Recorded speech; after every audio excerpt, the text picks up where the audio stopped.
What's up, world? J Black 830 from the Universal Hustle Podcast. Today's guest is Thirman Dimery, the head coach of the Tivy Antler basketball team. Let's get into it.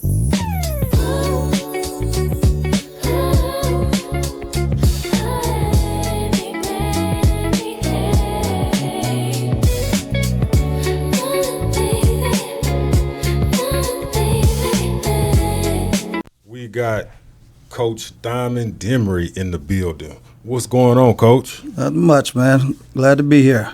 I so appreciate you coming out, man. Let's jump straight into it, man. So, I mean, you more than a coach. You're definitely more than a coach. Good father. I know your kids. It's just not a coincidence. We all related. But, man, let's talk about your journey, man. How all this started, man. I just started a little boy in the neighborhood. You come up in the Door District. Oh, yes. So how was it back then as far as in the sports world?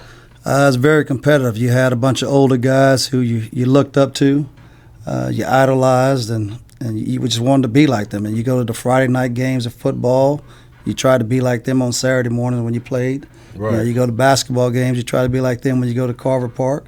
So you just had role models as older gentlemen that even helped you out when you went up to the park or went on the football field. Right. It was basically, so it was bigger than Michael Jordan. Big, yes. Yeah, there wasn't no Michael Jordan. It was Julius Erving and Magic Johnson back then. Yeah, so yeah. Michael Jordan wasn't even in the picture for us. Right. So you went to Tivy High School, correct? Correct.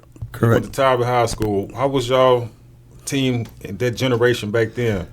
Back then it was competitive. I mean, we had a great coach in Jim Jost that you had to earn everything. Right, You know, right. we had a great group of guys around us. We pretty much played up since third grade and little dribblers back then. Now they have YMCA, so we had little dribblers. Oh, you say little dribblers. And all the guys that played from my freshman year to my senior year pretty much played together either 1 to 2 years on a team together coming up into high school. Right. Well, I couldn't wait. I couldn't wait for this day just so I can bring this to the public's attention and also yours. I want to hear from you. Me, Lenny Mack, and shout out to Trapper, shout out to Lenny Mack, but we always get caught up in this conversation about who had the best jumper back in y'all day. Every time I bring it up intentionally just to see if the stories ever changed, man, and Lenny Mack always holler, it was him. You know what I'm saying? Trapper say, I ain't gonna lie, Trapper say it was smooth and it was him. And Lenny was a good free throw shooter. Lenny was a heck of a free throw shooter. Yeller had a great shot. Right. I'm not going to take anything from Yeller. He made me who I am. Right. Because he never backed down, and he always challenged me. And Trap, same thing. You know, Trap and I played both track, football, and basketball together. So just having two guys like that didn't care who had the highlight or the spotlight, and that's what I try to tell my boys now at Tivy. We didn't care about who was in the paper that day. The next day, we just care about winning. The team. Yes. Team thing. So, no, I ain't gonna let you get out of this one. Was your jumper better than Lenny Mack's? I'll have to say yes. Okay, all right. And Lenny Mack, you heard that. He gonna say that's a lie.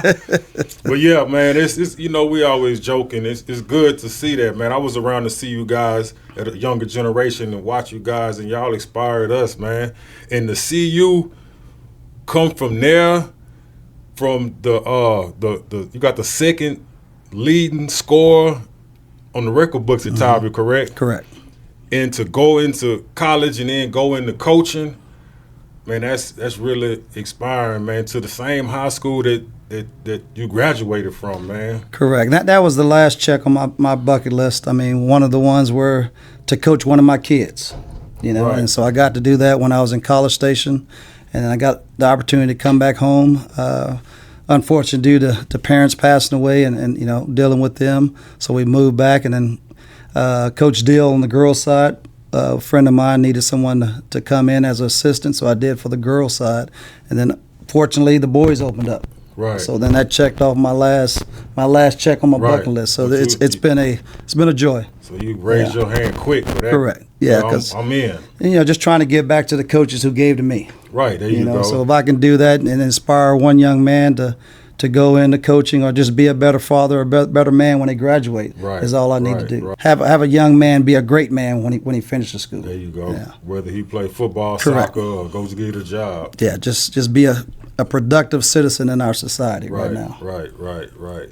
So, man, I know it's a crazy world. It's a transition from your era of coaching into this era of coaching, man. Because even in my era, shout out to Coach Miller, man. We had a coach at Farmington Middle School in Houston, Texas, man.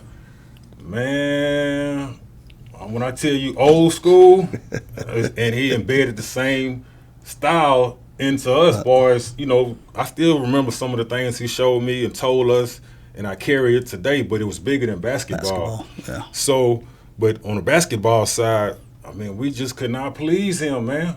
We would beat people by 40 points, and he would still come back and, hey, we running laps. What happened, man? We done beat these people by 40.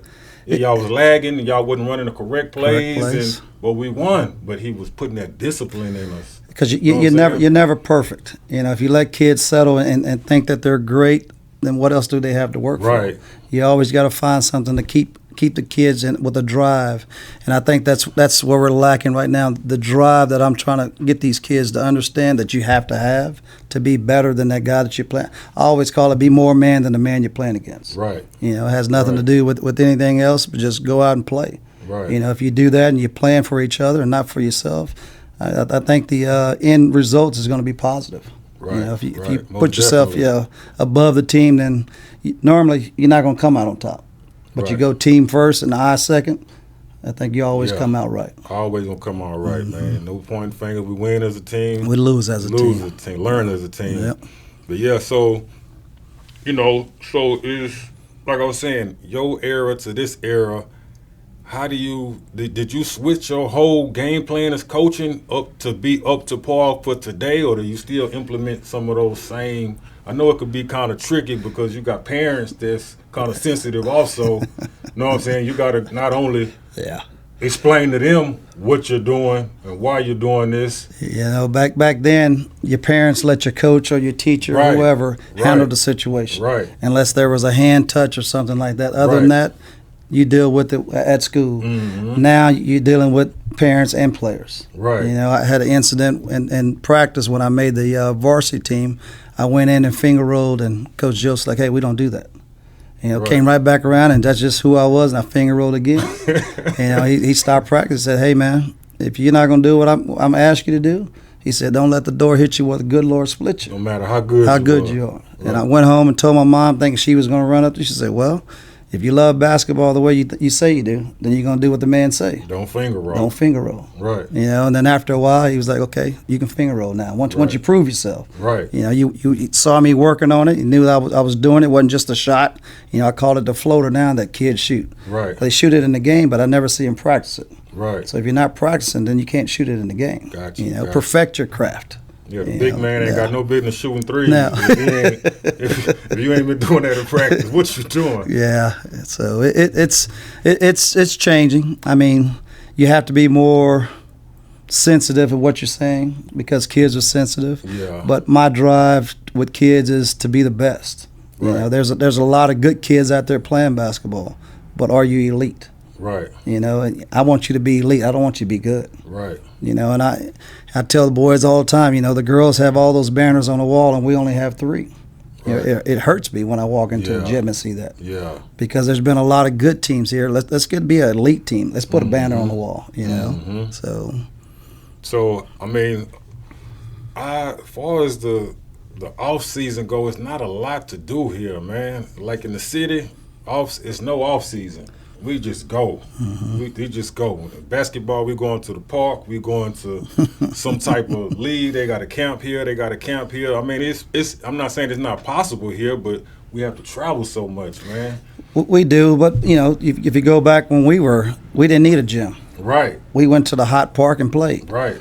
Kids now have to be in the gym in order to get shots up or get some kind of skill work done. And that's the big change. There's opportunities here. We do our summer league deal with a buddy of mine, Clarence Stewart, next level. and we go to San Antonio, we travel to Austin, but just to get kids transportation there is the biggest problem. Right. We can't transport kids. Right. It's hard for us to have a family and then try to help other kids. Right. If we're carrying 5 to 6 kids with us to every tournament, it just doesn't make sense. We can't be invested if no one else is invested. Right. The parents is number one. Yeah. Right. Yeah. I don't know how hard it would be, but you know how they have the G League and NBA off season. I think it'd be a great idea to have like a G League in the hill countries after on the off season. I don't know if you have to go through AAU or anything like that, but it just be just the same teams. The same different crews put teams together and just, you'd be able to qualify, and I think that'd keep things going. Is it a certain time that y'all can't deal with the kids? We have off season right now. It's Tuesday, Wednesday, and Thursday from 7 to 9 in the morning. We lift weights for an hour and we do skills for an hour. Oh, okay. So we do provide that for our basketball kids, but at the same time, who's getting out of bed? That's the biggest push right now to get kids to understand. Hold yourself accountable for what your actions. Right. And I always talk about how much are you invested in our program. That accountability, man, that's a whole another world right there, man. It's just seeming like they're gonna drop dead if they say I did it. Yeah. Or let's say for instance, they call a foul. How many times Ruffton called a foul and Coach, I didn't do, and you sitting there watching him and he going to Hollywood. I didn't do it. He's picking on me. How do you handle it? Do you tell him, hey man, you fouled him, or you just say, let's play ball? Play ball. We have a rule. You get a tech anytime in the game, you're out of the game for the rest of the game. Right. So if that foul is that important for you to sit the rest of the game, if you get a tech, then so be keep hollering. Keep hollering. Keep on hollering, man. But yeah, that's and I think y'all did a good job last year. What do you think need to be improved from last year? I think we're going to be fine. The district we just got out of was brutal. When you look at the last 2 or 3 years, when you have both teams playing to go to the state tournament out of your district, you're looking at one of the toughest districts in the state of Texas. Both of them. Yeah. So now I think we come down to 4A. I think we'll compete. We still have 2 or 3 teams in that district that we just got into that are real tough. Right. I think 2 of those teams didn't meet up. One went big school, one went small school, and they both got to the regional finals. Oh wow. So we'll have those teams to deal with. But I think on a night basis, I think we come out apples to apples, right, instead of apples to oranges. Now we're trying to, you can't make orange juice out of an apple. Right. So I think now we're on an even scale now to where we can compete a lot better. So, not to where we have to have a perfect game every night. Right. So how does that even work? How did they end up? Do they go off the? It's our talent. No, I wish they went off talent. No, it goes off your student population. So it's for a certain. Say you have 1,270 in your school district. Well, then that goes to 5A or 4A. So if you drop below 1270, then you go to 4A, and everything's 2 years. Okay. So we'll be 4A for at least 2 years, and then they'll do the realignment again. And if we still under that whatever number is, then we'll stay 4A. Something like a census. Yes, pretty much every 2 years. Okay, I never knew that, man. I thought it kind of went off your record. If you had this record like this, you can put it right here. Yeah, no, that wouldn't be good either. You've seen the 100 envelope challenge all over social media. Now get ready for Vault 100, the app built to turn that challenge into real money savings. No paper envelopes, no guessing, just a simple way to build saving habits and reach your goals. Vault 100 is coming soon. Follow us today and be ready when we launch. Vault 100. Save, stack, repeat. We'll have Trayvon Holmes, be a senior, our starting point guard. He's a sleeper. He's been putting in a lot of work this summer. Oh, okay. So we just came back from a TABC showcase where they had a bunch of D1 schools there, and plus D1, D2s. Right. And so the kids got to play in front of them. It's probably over 500 teams there. Right. And they're all public schools. So The boys are putting in work that want to put in work, Yeah. and they'll get something out of it when school starts. The ones who aren't putting in work, Right. Like I said, what are you investing? Yeah, on the flip side, it also lets you see Your get commitment. a good insight on who is who. We got some young kids coming up, some freshmen, and we have an 8th grader that's, if he stays with us, he'll be pretty darn good in a few years. So, Or 9th grader. yeah, he'll be a 9th grader coming in. Yeah. So he's a little guard, just feisty. Right. We have some juniors that'll step up, but we'll play young just so we can have some guys that are going to fill in when district starts. Right. So what's the lowest y'all pick up from? Y'all go freshman? Freshman, to varsity? yeah. Really? I try to have a freshman on my varsity squad every year if I can. Right. I mean, I'm not just going to. If you're on varsity as a freshman or a sophomore, you're going to get minutes. Right. Yeah, I'm not just going to move you to varsity and just say, you're just going to sit there for a year. Because Right. it does me no good the following year. Right, It's like you're right. starting over from scratch. So if you're a freshman or a sophomore on varsity, you're going to play some minutes during the game because I need you to have that experience for the following year. Gotcha. Yeah, that's a nice strategy, man. I like that, man. So, far as, like I go back to our days, Coach we only had like 3 plays. You know what I'm saying? We had 3 plays, and the only time we had a last minute, last second shot, play, yeah. we had probably 2 or 3 more to go with it. That was fundamental, almost guaranteed to, if nothing else works. But overall, we was running and gunning. So how is it today? Is it similar to that, or y'all got straight? It is to a certain point. I mean, it's just kids aren't focusing on the I guess the strategy of scheming. I like to scheme against teams. Right. So I see what deficiencies a team have, and then I try to design what we're going to do against them. And the kids just don't pick up, things as fast as we did. Right. We studied basketball. Kids just watch basketball. Right. I always tell them, you listening to me, but you don't hear what I'm saying. Right. And that's kind of goes. So we do like a 5-out. We do like we put in one. We call it blue. It's our motion offense, and it goes for man and zone. I just got to kind of dummy it down so I can add kids in, Right. and they can play without being Same page. Yeah, and it's not a post player. It's not a guard. You can play all 5 positions. Right. So Okay. it's been beneficial. We just have to be patient. Right. Kids they're thinking about just scoring. But you wear defense down by moving the ball, Right. not by bouncing the air of the ball, trying to get somewhere. If you're playing 1-on-5, well then your other 4 teammates are just sitting there watching. Right. They don't need you. No. You know what I'm saying?